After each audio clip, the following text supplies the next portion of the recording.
தவேக தலைவர் விஜய் மீது வழக்கு பதிவு. சற்று முன் வீட்டின் முன்பு குவிக்கப்பட்ட போலீசார். அதிர்ச்சியில் தவேக நிர்வாகிகள். தமிழகத்தில் வரும் ஏப்ரல் 23ஆம் தேதி சட்டமன்ற தேர்தல் வாக்குப்பதிவு நடைபெற உள்ளதால் அரசியல் கட்சிகள் தீவிர பரப்புரையில் ஈடுபட்டு வருகின்றன. அதே சமயம் தமிழகத்தில் முதல் முறையாக தேர்தலில் போட்டியிடும் தமிழக வெற்றிக் கழக தலைவர் விஜய் தொடர்ச்சியாக பிரச்சாரத்தில் ஈடுபட்டு வருகிறார். சில இடங்களில் விஜயின் பிரச்சாரத்திற்கு அனுமதி மறுக்கப்பட்ட நிலையில் மேலும் திட்டமிட்டு ஆளுங்கட்சி அனுமதி கிடைப்பதில் சிக்கலை ஏற்படுத்துவதாக விஜய் உள்ளிட்ட அக்கட்சியின் நிர்வாகிகள் குற்றம் சாட்டி வந்தனர். அதே சமயம் பல இடங்களில் அனுமதி வழங்கப்பட்ட பின்னரும் அக்கட்சி தலைவர் விஜய் பிரச்சாரத்தை ரத்து செய்கிறாராம். மேலும் திட்டமிட்டு தொடங்கிய பிரச்சாரம் பாதியில் ரத்து செய்யப்படும் சம்பவங்களும் தொடர்ந்து அரங்கேறி வருகிறது. அதே சமயம் பார்த்தால் நேற்றைய முன்தினம் திருப்பூரில் தாமதம் காரணமாக போலீசார் எச்சரித்ததால் அனுமதி பெற்ற ரோடு ஷோவை ரத்து செய்தார் விஜய். மேலும் அது மட்டுமில்லாமல் நேற்றைய தினமும் 8 மணி நேரம் வரை விஜய் பிரச்சாரத்திற்கு சென்னையில் அனுமதி வழங்கப்பட்டுள்ள நிலையில் 6 மணிக்கே பிரச்சாரத்தை ரத்து செய்துவிட்டாராம். இந்த சூழ்நிலையில்தான் நேற்றைய தினம் டி நகரில், எழும்பூர் ஆகிய பகுதிகளில் பிரச்சாரத்தில் ஈடுபட திட்டமிட்டிருந்தது. அது மட்டுமில்லாமல் டி நகர் வேட்பாளர் என் ஆனந்த், ஆயிரம்விளக்கு வேட்பாளர் பிரபாகரன், எழும்பூர் வேட்பாளர் ராஜ்மோகன் ஆகியோரை ஆதரித்து பிரச்சாரத்தில் ஈடுபட்டிருந்தார். 8 மணி வரை பிரச்சாரத்திற்கு அனுமதி வழங்கப்பட்ட நிலையில் 6 மணி கடந்ததும் விஜய் பிரச்சாரத்தை ரத்து செய்துவிட்டு கிளம்பிவிட்டாராம். விஜயின் தொடர்ச்சியான இந்த நடவடிக்கை அவரை பார்க்க வருபவர்களிடையே கடும் அதிருப்தியை ஏற்படுத்தி வருகிறதாம். இந்த நிலையில்தான் தேர்தல் நடத்தை விதிகளை மீறியதாக கூறி தமிழக வெற்றிக் கழகத்தின் தலைவர் விஜய், டி நகர் வேட்பாளர் ஆனந்த், தென் சென்னை மாவட்ட செயலாளர் அன்பு உள்ளிட்டோர் மீது மாம்பலம் போலீசார் வழக்கு பதிவு செய்துள்ளதாக அதிர்ச்சி தகவல்கள் பரவி வருகின்றன. மேலும் டி நகரில் பிரச்சாரம் நடந்த அனுமதி பெற்ற நிலையில் திடீரென ரோட் ஷோ நடத்தியதால் போக்குவரத்துக்கும் பொதுமக்களுக்கும் இடையூறு ஏற்படுத்தியதாக கூறி பறக்கும்படை அதிகாரி சந்தோஷ்குமார் அளித்த புகாரின் அடிப்படையில் விஜய் உள்ளிட்டோர் மீது வழக்கு பதிவு செய்யப்பட்டுள்ளது தற்போது பெரும் அதிர்வலையை ஏற்படுத்தியுள்ளது. அது மட்டுமில்லாமல் இனிமேல் நடக்கவிருக்கும் ரோடு ஷோவாக இருந்தாலும் பிரச்சாரமாக இருந்தாலும் தமிழக வெற்றிக் கழக தலைவர் விஜய் மீது கடும் நடவடிக்கை பாயும் என்றும் அந்த வழக்கு பதிவில் செய்யப்பட்டுள்ளதாக சொல்லப்படுகிறது. இந்த தகவலானது தற்போது தமிழக வெற்றிக் கழகத்தின் அனைத்து நிர்வாகிகள் மட்டுமல்லாமல் தலைமைக்கு பேரிடியை ஏற்படுத்தியுள்ளதாக சொல்லப்படுகிறது.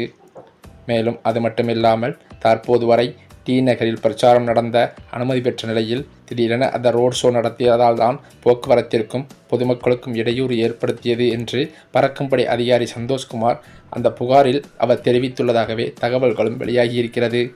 இந்த நிலையில்தான் தமிழ்நாட்டின் தேர்தல் பிரச்சார களமானது இவ்வளவு சூடுபிடித்திருக்கும் நிலையில் தமிழக வெற்றிக் கழகத்தின் தலைவர் அவர்கள் அனுமதி கிடைத்தும் பிரச்சாரத்தை ரத்து செய்துவிட்டு கிளம்புவது தமிழக வெற்றிக் கழகத்தின் மூத்த நிர்வாகிகளிடையும் மற்றும் முக்கிய பொறுப்புகளில் இருக்கும் நிர்வாகிகளிடையும் கடும் சலசலப்பை ஏற்படுத்தியுள்ளதாக சொல்லப்படுகிறது.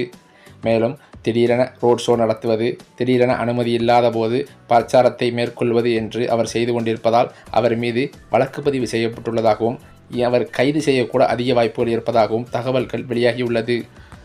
தமிழக சட்டமன்ற தேர்தலை முன்னிட்டு தமிழக வெற்றிக் கழகத்தின் தலைவர் விஜய் தமிழ்நாடு முழுவதும் தீவிர பிரச்சாரத்தில் ஈடுபட்டு வருகிறார்.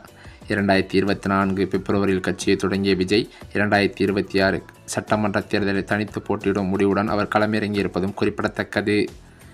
அந்த வகையில் இன்று விஜய் திருப்பூரில் ரோடு ஷோ மற்றும் பரப்புரை செய்கிறார் என்றும் சொல்லப்பட்டது. பெருமாநல்லூர் முதல் புழுவப்பட்டி பிரிவு வரை இந்த பிரச்சார பயணம் நடக்கிறது என்றும் மதியம் 2 மணி முதல் விஜய் பரப்புரை செய்யும் நிலையில் சென்னை நீலாங்கரை இல்லத்திலிருந்து அவர் காலையில் புறப்பட்டு தனி விமானம் மூலம் அவர் கோவை வந்தது குறிப்பிடத்தக்கது. தமிழ்நாட்டின் சட்டப்பேரவைத் தேர்தலுக்கு இன்னும் 9 நாட்கள் மட்டுமே மீதமுள்ள நிலையில் நாளுக்கு நாள் தேர்தல் சம்பந்தமான ஃபீவரானது அதிகரித்து கொண்டே வருகிறது. ஏற்கனவே 3 மாதங்களில் தேர்தல்கள் நடந்து முடிந்துள்ள நிலையில் வரும் 23ஆம் தேதி தமிழகத்தில் சட்டமன்ற தேர்தல் நடக்க உள்ளது. இதனையடுத்து அரசியல் கட்சி தலைவர்கள் தங்களது பரப்புரைகளை தீவிரப்படுத்தி வருவதும் குறிப்பிடத்தக்கது. இந்த நிலையில்தான் நேற்றைய தினமோ பரப்புரையில் முதல்வர் மு.க. ஸ்டாலின் பேசும்போது காலை பிடித்தோமா, வாரி வெட்டோமா, அடுத்ததாக ஒரு காலை நோக்கி போவோமா, இவ்வளவுதான் எடப்பாடி பழனிசாமியின் வாழ்க்கை சுருக்கம் என்றும் இந்த 3இல் அவருடைய மொத்த அரசியல் வாழ்க்கையும் அடங்கிவிடும் என கடும் விமர்சனத்தை முன்வைத்ததும் குறிப்பிடத்தக்கது. மேலும் அது மட்டுமில்லாமல் இந்த தேர்தல் ஃபீவரை அதிகப்படுத்தும் வகையில் தற்போது கருத்து கணிப்பு முடிவுகளும் பல்வேறு விதங்களாக வெளியேறி வருவதும் குறிப்பிடத்தக்கது. தமிழக வெற்றிக் கழகத்தின் தலைவரும் நடிகருமான விஜயின் மனைவி சங்கீதா வரும் ஏப்ரல் 20ஆம் தேதி செய்தியாளர்களை சந்திக்கப் போவதாக பரவிய தகவல்கள் முற்றிலும் வதந்தி என அவரது தரப்பிலிருந்து தற்போது விளக்கம் அளிக்கப்பட்டுள்ளதாக சொல்லப்படுகிறது. நடிகர் விஜய் மற்றும் சங்கீதா இடையே விவாகரத்து தொடர்பான மனு செங்கல்பட்டு குடும்ப நீதிமன்றத்தில் நிலுவையில் இருக்கும் நிலையில் ஏப்ரல் 20ஆம் தேதி நடிகர் விஜய் நேரில் ஆஜராக வேண்டும் என நீதிமன்றம் ஏற்கனவே உத்தரவிட்டுள்ளது. இதன் காரணத்தினால் அன்றைய தினம் சங்கீதா ஆதாரங்களுடன் செய்தியாளர்களை சந்திப்பார் என சமூக வலைதளங்களில் பரபரப்பாக பேசப்பட்டதும் குறிப்பிடத்தக்கது. ஆனால் விஜய் தரப்பில் நடத்தப்பட்ட சமரச பேச்சுவார்த்தையை தொடர்ந்து அவர் இந்த முடிவை மாற்றிக்கொண்டதாகவும் கூறப்படும் நிலையில் தற்போது வரை அத்தகைய செய்தியாளர் சந்திப்பு எதுவும் திட்டமிடப்படவில்லை என திட்டவட்டமாக தெரிவிக்கப்பட்டுள்ளதாக சொல்லப்படுகிறது. மேலும் அது மட்டுமில்லாமல் இந்த தகவலிலிருந்து வெளியே தெரிய இருப்பது என்னவென்றால் விஜய்க்கும் சங்கீதாவுக்குமான பிரச்சனையானது சுமூகமாக முடியவில்லை என்றும் விவாகரத்து கண்டிப்பான முறையில் சங்கீதா கோருவார் என்றும் அவரது தரப்பில் தகவல்கள் வெளியாகியுள்ளது. அது மட்டுமில்லாமல் சங்கீதா விஜய் இடையேயான விவாகரத்து பிரச்சனையானது புதாகரமாக வெடிப்பதற்கு இன்னும் அதிக நாட்களில் இல்லை என்றும் அவரது தரப்பில் தெரியப்படுத்தப்பட்டுள்ளது. இந்த சூழ்நிலையில்தான் தமிழ்நாட்டின் வருகின்ற சட்டமன்ற தேர்தலுக்கான கருத்து கணிப்பு முடிவுகள் அதிர்ச்சியை ஏற்படுத்தும் வகையில் வெளியாகி வருவது.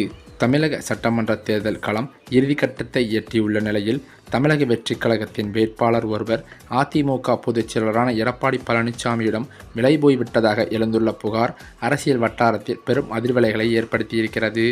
தமிழக வெற்றிக் கழகத்தின் முக்கிய நிர்வாகிகளில் ஒருவரான ஆதவ் அர்ஜுனா சமீபத்தில் செய்தியாளர்களிடம் பேசுகையில் ஒரு அதிரடி குற்றச்சாட்டை முன்வைத்திருக்கிறார். தவேகா சார்பில் போட்டியிட வாய்ப்பு வழங்கப்பட்ட வேட்பாளர் ஒருவர் அதிமுக பொதுச் செயலாளர் எடப்பாடி பழனிசாமியிடம் பெரும் தொகையை பணமாக பெற்றுக்கொண்டு தேர்தல் பணிகளில் ஈடுபடாமல் தலைமறைவாகிவிட்டதாக அவர் தெரிவித்திருக்கிறார். அது மட்டுமில்லாமல் கட்சி தலைமை வைத்த நம்பிக்கையை சிதைத்துவிட்டு எதிர்க்கட்சியிடம் விலை போன அந்த நபரை கருப்பு ஆடு என அவர் கடுமையாக விமர்சித்திருக்கிறார். வேட்பாளர் விலகியதால் அந்த தொகுதியில் பின்னடைவு ஏற்படும் என கருதப்பட்ட நிலையில் தவேகா அதற்கு பதிலாக ஒரு மாற்று வியூகத்தை வகுத்திருக்கிறது. எடப்பாடி பழனிசாமி போட்டியிடும் தொகுதியிலேயே தவேகா தீவிர பிரச்சாரத்தை முன்னெடுக்க முடிவு செய்துள்ளதாம். எங்கள் வேட்பாளரை விலைக்கு வாங்கியிருக்கலாம், ஆனால் எங்கள் தொண்டர்களை வாங்க முடியாது.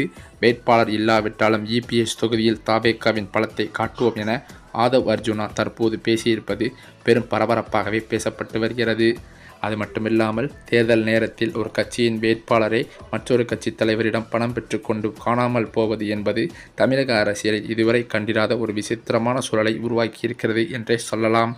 இது தமிழக வெற்றிக் கழக தொண்டர்கள் மத்தியில் கொந்தளிப்பை ஏற்படுத்தியிருக்கிறது. இந்த நிலையிலோ காரைக்குடியில் மக்கள் சந்திப்பு பிரச்சாரத்தை நடத்திய விஜய் அவர்கள் பேசாமல் போயிருப்பது பல நிர்வாகிகள் மற்றும் பொதுமக்களிடையே கடும் அதிருப்தியை ஏற்படுத்தியுள்ளது. இந்த நிலையில் அவர்கள் விஜய் மீது கண்டன போஸ்டர்களையும் மேலும் அவர் மீது ஏற்பட்ட கோபத்தில் சிலர் கண்ணீரஞ்சலி போஸ்டர்களையும் ஒட்டியுள்ளதாக அதிர்ச்சி தகவல்கள் பரவி வருகிறது. இதனைத் தொடர்ந்து தமிழக சட்டமன்ற தேர்தலின் கருத்து கணிப்பானது திமுகவானது மாபெரும் வெற்றி பெற்றது போலையும் அதிமுகவானது படுதோல்வியை சந்தித்தது போலையும் கருத்து கணிப்பு முடிவுகள் வெளியாகி வருகின்றன. இந்த சூழ்நிலையில்தான் தமிழக வெற்றிக் கழக தலைவர் விஜய் அவர்கள் தனது தேர்தல் பிரச்சாரத்தை இன்றைய தினம் திருப்பூரில் நடத்தியிருக்கிறார். அதே சமயம் திருப்பூரில் மக்கள் வெள்ளம் அதிகம் இருக்க கூட்ட நெரிசலில் பல சர்ச்சைகள் நடந்ததாகவும் பல விபத்துக்கள் நடந்துள்ளதாகவும் அதிர்ச்சி தகவல்கள் பரவி வருகிறது. இந்த தகவலால் தற்போது விஜய் அவர்களும் கடும் அதிருப்தியில் இருந்து வருவதாகவும் சொல்லப்படுகிறது.